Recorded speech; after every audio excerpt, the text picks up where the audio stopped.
What's up, guys, and welcome back to Farmer on the Prairie. I hope you guys are having a great 2020. We had a good 2019 as far as project wise. We got a lot done this spring, and it all started out in January. We ordered our farm store, which is over there. In the middle of February, we had our hoop building. Our old hoop building was a 30 by 72. Our sustained winds in the spring for several days at a time will often be 50 to 65 mile an hour straight out of the west, and our old hoop building had taken that for 15 years, and then it decided it was going to let free. The whole hoop building turned inside out to the center point and was inside out over the top back there, and then we ended up tearing it down and taking that out. My brother came in with a skid steer and he took out all the sod on top of the clay and then built up the hillside several feet so the farm store could sit level. So then a little while later, when they brought this building in, they had a truck with a specially designed trailer, and they backed that in at an angle from right here, and they set it down, and then he pushed it to the back with their little dolly, and we pulled it to the front with the tractor, and it sat right. So when it got here, it was a completely empty building that was just studs.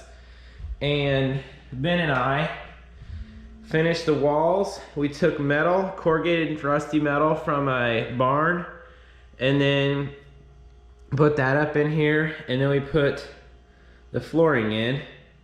So Ben and I did that, and then we made a few complementing pieces of furniture to go with the building. So it's a very nice, a lot more cozy feeling place to sell our retail meat now.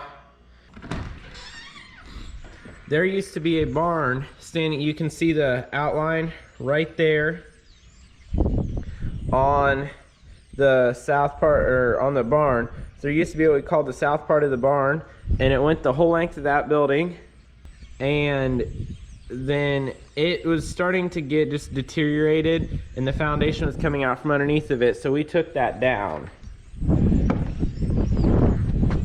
We just completely took off all the block on the walls, and then we put a row of concrete, double row of concrete blocks up here to kind of act as a poop containment slash alley. And then we ordered 4 precast 12-foot long by 6-foot high wall sections.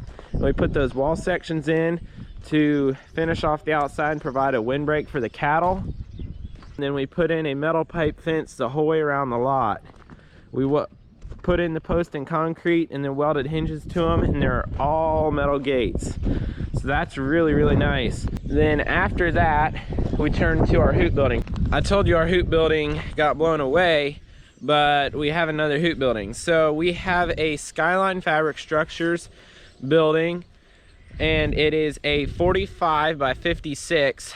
So it's a double truss building, built a lot better than the other one. That's got a 50-year structural warranty on it with a 20-year tarp warranty. And we set it on 10 blocks on each side, so it's on 20 concrete blocks that are all bolted together.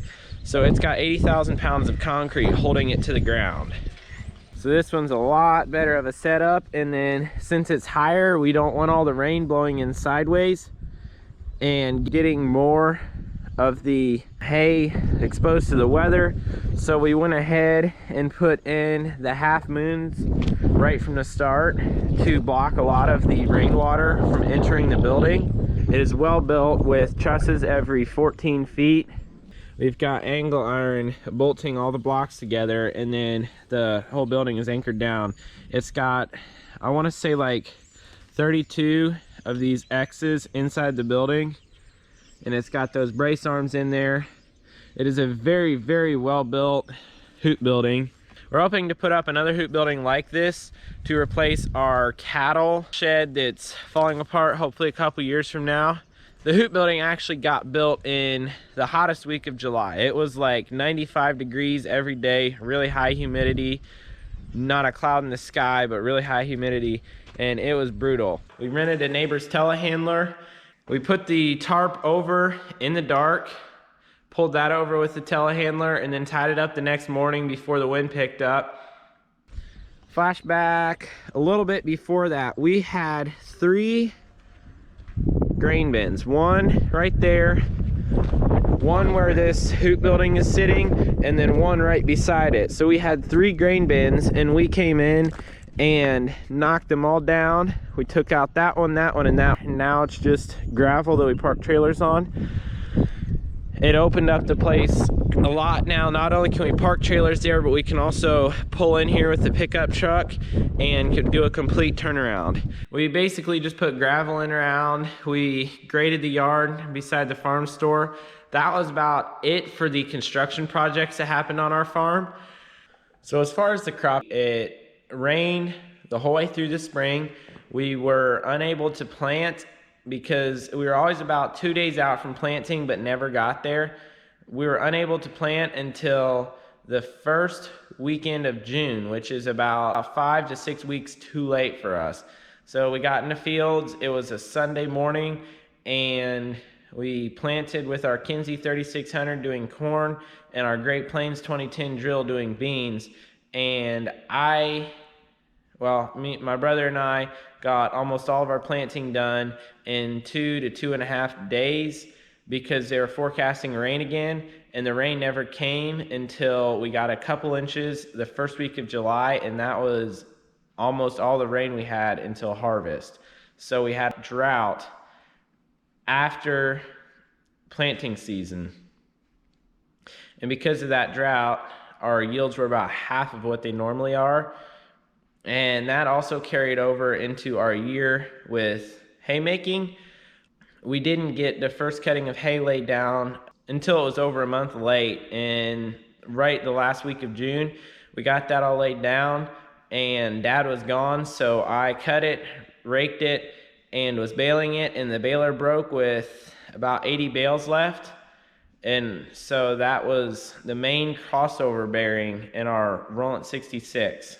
Well, we were fixing it and talking to our dealer about it, and he just he gave us an offer on our old baler that was more than we had paid for it 5 years before. The way it sat broken. So we were willing to take that for it, and we ended up buying a new Roland 620 RF, and we brought that back to our farm. Unfortunately, the hay that our baler broke while baling the first one was rained on in that rain in the first part of July, and we were never able to salvage that hay. So we have been short of hay all year. That's been kind of a concern for us. So a few months ago now, we were realizing the severity of the drought, and you can't ever feed your way out of a drought. It's best to destock. So we sold, I want to say, a total of 16 grown animals and 11 calves to a rancher in Iowa and hauled them out. It was about 20 miles from Nebraska. So we had to get rid of animals because of our drought, and then we hauled 9 into the locker. So we brought our numbers way down to a number that we think we can feed over the winter. As far as harvest went this year, it was about as to be expected for how little crop we had. It went relatively smoothly. We didn't have many issues. The combine only broke a couple times. Of course, it went quicker than normal because we had so little crop to deal with. And then we started a fencing project about a month ago. If you guys have not watched those videos yet, go over to my fencing playlist, and I think there's 3 videos in that right now. So go over and check that out once you're done watching this video. One of the highlights of my summer was going out to Pennsylvania and visiting our friends who you may know as the 10th Generation Dairyman, and experiencing their first silage harvest of the season. And that was really cool to see. I'd never seen a silage harvest getting packed into a bunker before like that, so that was a new experience for me. And that was also my first opportunity I'd ever had to help film a video. And of course, you see where that's taken me over the last few months. I would really like to thank Eric and his family for letting us experience that. And on my trip home from Pennsylvania, I picked up my second dog, Caesar. He's my standard poodle, a red apricot color. My first dog I had gotten a month and a half earlier. Her name is Bailey, and she is an English cream golden retriever, and I'm very thankful for the opportunity to own them, and I am hoping to start breeding them in a little over a year.